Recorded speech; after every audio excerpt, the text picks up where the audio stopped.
चलिए शुरुआत करते हैं। अगर आप लोगों को नहीं पता हैकर सीरीज क्या है, तो हैकर सीरीज है the ultimate weapon for class 12 physics. क्योंकि इस सीरीज में 5 से 10 मिनट की वीडियो में मैं कंप्लीट 12 फिजिक्स कवर करवाने वाला हूं, और उसी कड़ी में आज का हमारा एक important derivation. Hello class 12 champions, hacker series में आपका स्वागत है। और आज का जो हमारा डेरिवेशन है वो है electric field due to infinite line charge. देखिए, ये सबसे पहली बात तो गॉस लॉ का एक एप्लीकेशन है, 3 में से एक एप्लीकेशन है।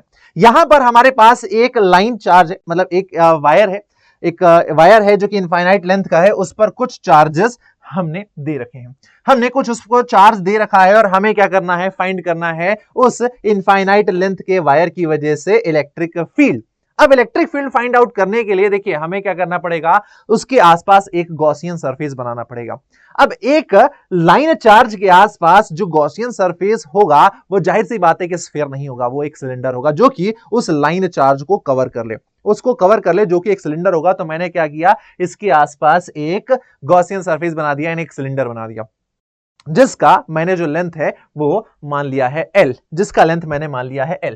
और यहां पर जो हमारा ये जो इनफाइनाइट लेंथ का वायर है, इस पर जो चार्ज है पर यूनिट लेंथ वो है lambda upon L. Lambda upon L, sorry lambda है जो कि है Q अपॉन एल। जो चार्ज इसको हमने दिया है वो चार्ज हमने दिया है, और हमें इस वायर पर जो चार्ज पर यूनिट लेंथ है वो पता है, जो कि है लेमडा बराबर Q upon L, total charge upon length. Okay, अब हम क्या करेंगे, देखिए भाई, ये जो लाइन चार्ज है ये क्या करेगा, अपने पास से यानी अपने से इलेक्ट्रिक फील्ड लाइंस को बाहर निकालेगा, एमिट करेगा। और पॉजिटिव चार्ज से इलेक्ट्रिक फील्ड लाइन कहां जाती है, बाहर की तरफ जाती है। तो बाहर की तरफ जाती है, तो यहां पर देखिए ये वाला जो एक यहां पर टोटल कितने एरिया है, अगर एरिया वेक्टर देखें तो आप एक देखो, एक तो ये रहेगा ये वाला रीजन, एक ये वाला रीजन रहेगा, और एक रहेगा आपका पूरा, एक तो रहेगा आपका ये वाला रीजन, एक रहेगा आपका ये वाला रीजन, और एक रहेगा दोस्त ये वाला, 2 येलो और एक पिंक। ठीक है, अब अगर मैं देखूं तो ये जो है इसको मैंने मान लिया है, इसको S1 मान लिया है, इसको S2 मान लिया और इसको S3 मान लिया है।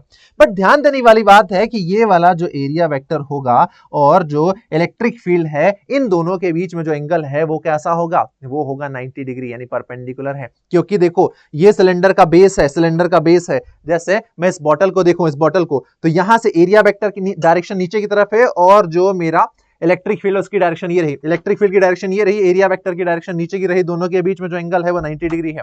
सेम आपके ऊपर वाले एरिया के साथ होगा, आपके एरिया वेक्टर का डायरेक्शन ऊपर है और इलेक्ट्रिक फील्ड इधर है, दोनों के बीच में एंगल कितना होगा, 90 डिग्री होगा। लेकिन अगर बात करूं इस वाले की, इस वाले एरिया की, यहां पर जो एरिया है मेरा, यहां पर जो एरिया है बॉटल के साथ, अगेन जो मेरा इलेक्ट्रिक फील्ड का डायरेक्शन है वो इधर ही होगा, और जो एरिया वेक्टर है उसका डायरेक्शन भी यही होगा, सेम होगा। यानी दोनों के बीच में जो एंगल है वो हो जाएगा 0 डिग्री। बस ये बात हमें पता चल गई। अब हम क्या करेंगे, यहां पर गॉस लॉ लगाएंगे। तो हमने गॉस लॉ लगा दिया, जो कि होता है फाई बराबर integration of E vector dot D A vector, या फिर ई ए कॉस थीटा हो जाएगा। अब यहां पर 3 जगह हमारे पास, ये मतलब 3 एरिया वेक्टर हैं, और उनके साथ इलेक्ट्रिक फील्ड जो है हमारा वो क्या कर रहा है, इंटरेक्ट कर रहा है। तो तीनों की वजह से जो टोटल हमारा चार्ज, जो टोटल हमारा ई इंटू डी ए होगा वो फाइंड आउट करेंगे, और जिसको हम रख देंगे किसके बराबर, Q enclose divided by epsilon not, जो कि हमारा क्या कहता है, गॉस लॉ। तो हमने सबसे पहले इसकी वजह से, फर्स्ट एरिया की वजह से E into D A cos 90 हो जाएगा, क्योंकि इन दोनों के बीच में एंगल 90 डिग्री है।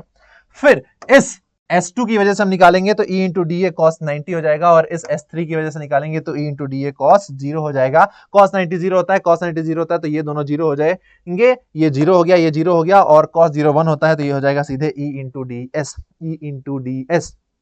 यहां पर ये जो एरिया है एक्चुअली में वो एरिया क्या है, तो इस सिलेंडर का एरिया जो कि होगा 2 pi r into l, 2 pi r into l होगा, जो कि बराबर होगा q enclose divided by epsilon naught K, q enclose divided by epsilon naught K. और ये जो आपका एरिया है वो 2 पाई आर एल होगा, जो कि हो जाएगा Q enclose divided by epsilon not. 2 pi R L को मैंने नीचे भेज दिया, तो ई बराबर हो जाएगा Q enclose divided by 2 pi R L into epsilon not. अब इसको जरा ध्यान से देखो, जो हमारा क्यू इनक्लोज है डिवाइडेड बाई एल, उसको क्या लिख सकते हैं हम, Q enclose divided by L, ये हमारा क्या है, ये हमारा है चार्ज पर यूनिट लेंथ, जिसको हम लेमडा से रिप्रेजेंट कर सकते हैं, जिसको हम लेमडा से रिप्रेजेंट कर सकते हैं।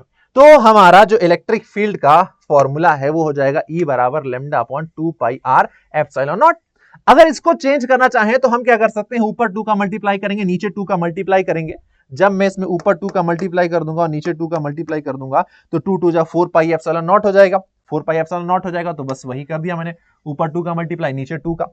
अब मुझे पता है 1 upon 4 pi epsilon not, 1 upon 4 pi epsilon not क्या होता है, के होता है। तो मैं इसको लिख सकता हूं 2 के लैम्डा अपॉन आर, 2 के लैम्डा अपॉन आर। ये हो जाएगा मेरा इलेक्ट्रिक फील्ड 2 के lambda upon r due to a infinite line charge. और ये हमने गॉस लॉ की हेल्प से जो इलेक्ट्रिक फील्ड है वो फाइंड आउट कर लिया। वैसे मैं आपको बताऊं तो जो फॉर्मूला आपको जनरली देखने को मिलता है वो ये देखने को मिलता है, E बराबर lambda upon 2 pi r epsilon naught. यहां पर सारी वैल्यूज आपको पता है। लैम्डा क्या है, लैम्डा है charge per unit length, epsilon not क्या है, परमिटिविटी ऑफ फ्री स्पेस, और आर जो है वो क्या है, आर है वो, बताओ आर क्या है यहां पे, अरे वो सिलेंडर जो लिया है उसका रेडियस भाई, उस सिलेंडर का रेडियस है, उस सिलेंडर का रेडियस, वो जो गॉसियन सरफेस आपने बनाया है वो आर है। तो इस तरीके से आप इलेक्ट्रिक फील्ड फाइंड आउट कर सकते हैं। आई होप समझ में आ गया होगा। पूरा डेरिवेशन नहीं आया तो एक बार वापस से 2x स्पीड पर करके देखिए, और अगली मुलाकात होगी आपसे इसी सीरीज में। हम नेक्स्ट डेरिवेशन कर रहे होंगे यानी थिन स्फेरिकल प्लेट के बारे में। हम जो एक हमारे पास इनफाइनाइट लेंथ की प्लेट है, उस प्लेट की वजह से जो इलेक्ट्रिक फील्ड है उसका इलेक्ट्रिक फील्ड का जो डेरिवेशन है वो फाइंड आउट करेंगे हम नेक्स्ट वीडियो में। तब तक बने रहो हमारे साथ। Tata bye bye, thank you very much.